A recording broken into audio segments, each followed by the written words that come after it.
দেবশ্রী নারদ, আপনার বর্ণনা শুনে আমার মনে হচ্ছে এই সেই পথ যার কথা স্বয়ং মহেশ্বর আমাকে বলেছিল। নারদ: হ্যাঁ প্রজাপতি, শিশু হত্যা, গোহত্যা, ব্রহ্মহত্যা এ সব কিছুতেই সিদ্ধ। এর ন্যায় ধরাধর মধ্যলোকে আর কেউ নেই প্রজাপতি। নারায়ণ নারায়ণ নারায়ণ।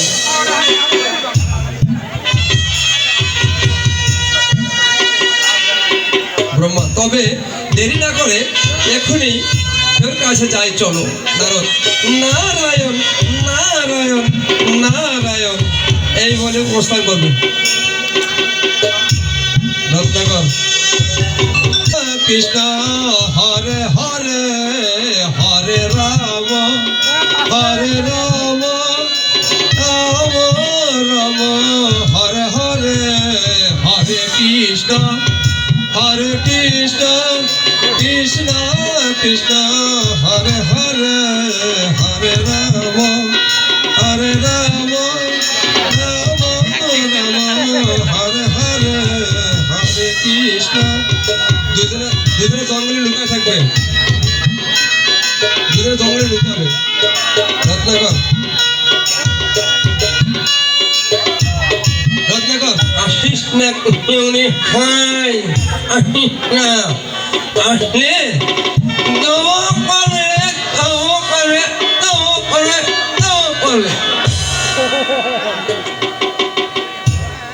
রত্নাকর: সূর্য মাথার উপর উঠলো, রাস্তায় কোনো মানুষ নেই, দেখা মিল না কোনো লোকের। দূর থেকে কি জানি দেখা যাচ্ছে। গিটু জি, কেউ আসবে না, কেউ আসবে না, আসবে না। বেশ, দেখো তো মনে হচ্ছে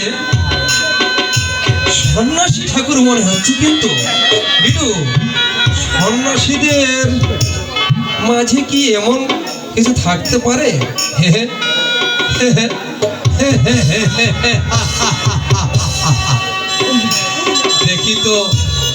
দেখি তো মনে হচ্ছে নতুন বস্ত্র। দেখি জঙ্গলে আমরা লুকায়ে যাব, দুই সন্ন্যাসী আসলে তার বস্ত্র লুট করবো আমি। গেটো, নতুন বস্ত্রে আমাকে কেমন লাগবে রে? ভালো ভালো লাগবে, ভালো লাগবে। তুই মরবি রে, তুই মরবি, তোর সবাই রে। কথা কর, আমি এক্ষুনি তোমাদের দুজনে লুকায় যাও। ব্রহ্মা ব্রহ্মা ব্রহ্মা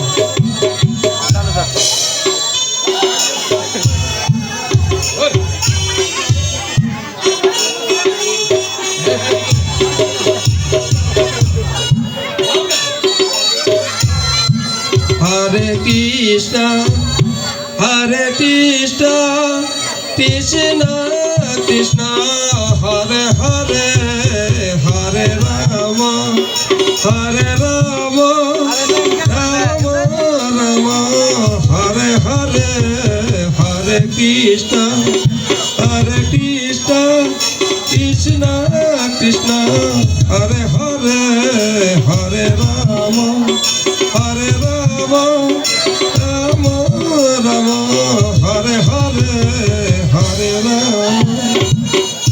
রত্নাকর ব্রহ্মা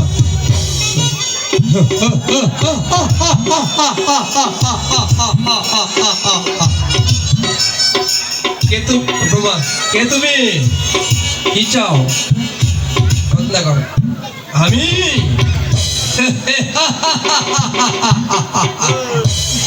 আমি রত্নাকর, আমি এক্ষুনি তোমাদের হত্যা করব।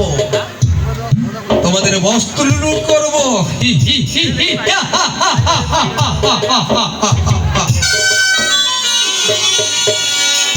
গিটো দাঁড়াও বেটা, দাঁড়া, তোর মরার সময় হয়ে গেছে, এবার মরবি তুই, মরবি তুই, মরবি তুই।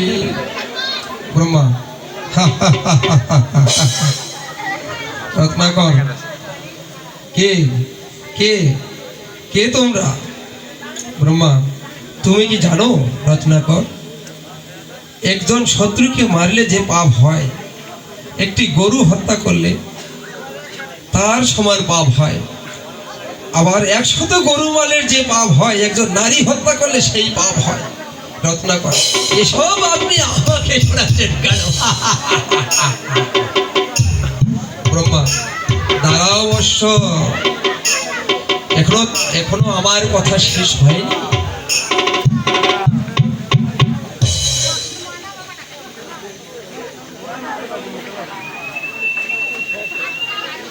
ব্রহ্মা, বেশ, তোমার যখন ইচ্ছে তাই হোক। রত্নাকর, হাহা হাহা হাহা। ব্রহ্মা, নাও, চালাও দেখি তোমার অস্ত্র। নারায়ণ নারায়ণ নারায়ণ নারায়ণ নারায়ণ। এ কি করলেন প্রভু? রত্নাকর,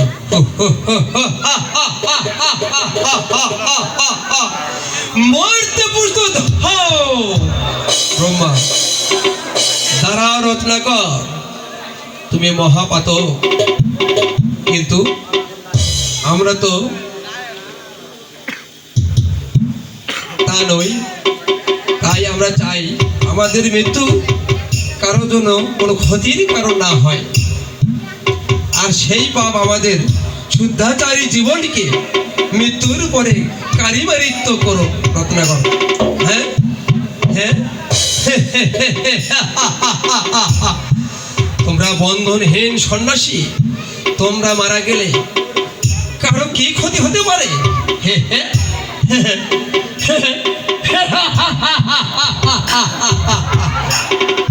ব্রহ্মা, ক্ষতি তো হবেই।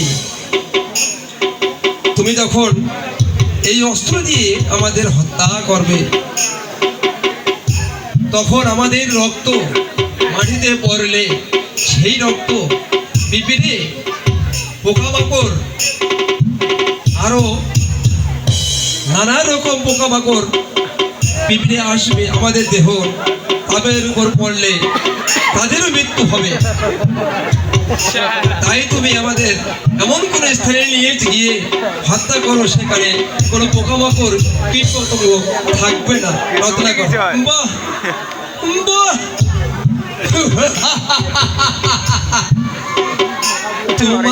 তোমরা এত পাপ পুণ্যের হিসাব করো, এত পাপ পুণ্যের হিসাব দিয়ে আমি কি করব? ব্রহ্মা, বেশ বেশ, তুমি বরং ঘরে যাও, আর ঘরে গিয়ে তোমার পরিবারের সবার মুখে জেনে এসো কে কে তোমার এই পাপের ভাগীদার হতে চায়। এখানেই অপেক্ষা করো, করছি। রত্নাকর, হ্যাঁ হে,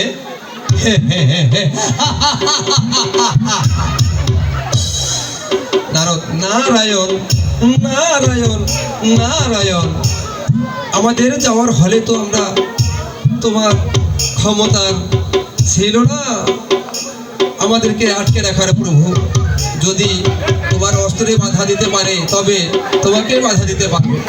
রত্নাকর, হ্যাঁ হ্যাঁ মানে, কিন্তু তবুও। ব্রহ্মা, ব্রহ্মা, কোনো কিছু নয়, রক্ষা করো, রক্ষা করো, তুমি যাও, আমরা এখানে অপেক্ষা করছি।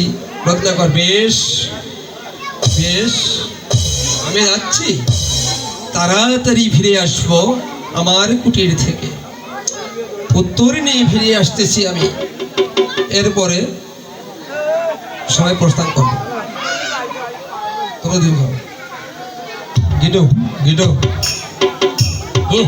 ভাই ভাই এত নারী আপে তুই ধরা তরিণ ভাই ধরা তরিণ হ্যাঁ গিটো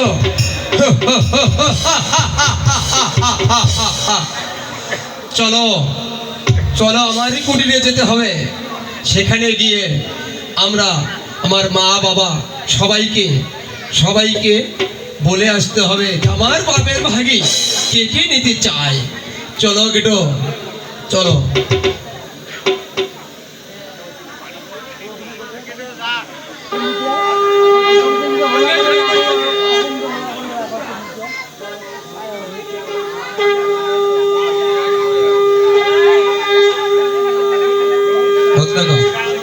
পিতা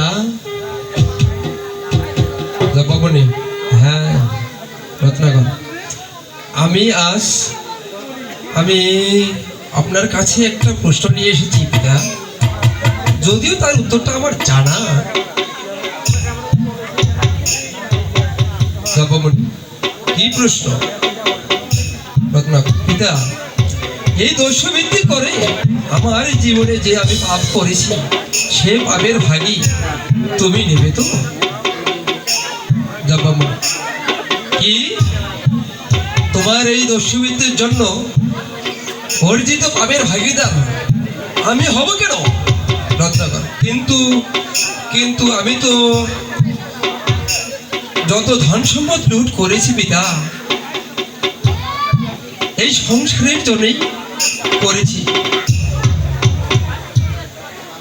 আপনার সেবায় ব্যয় করেছি পিতা তাহলে আমার এই পাপের ভাগী আপনি হবেন না কেন শোনো রত্নাকর তুমি যখন প্রথমে ভূমিষ্ঠ হলে আমি তখন তোমার পিতা হলাম তোমার প্রতিপালনের সমস্ত দায়ভার ছিল আমার উপর সেদিন যদি তোমার প্রতিপালনের জন্য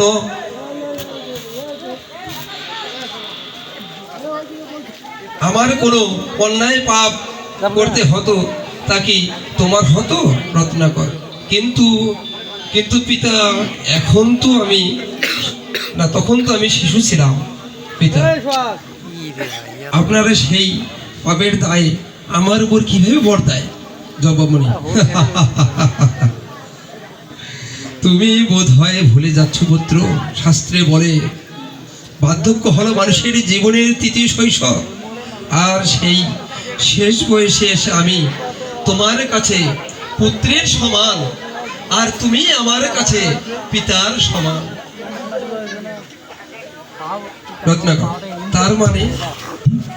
তার মানে আমার পাপের ভাগী আপনার নয় জবামণি না পুত্র হ্যাঁ কখনোই না জবামণি এবারে প্রস্থান করবো প্রস্থান কাঁদতে কাঁদতে পায়ের কাছে যাচ্ছে ধীরে গতিতে এগোচ্ছে পায়ের দিকে মা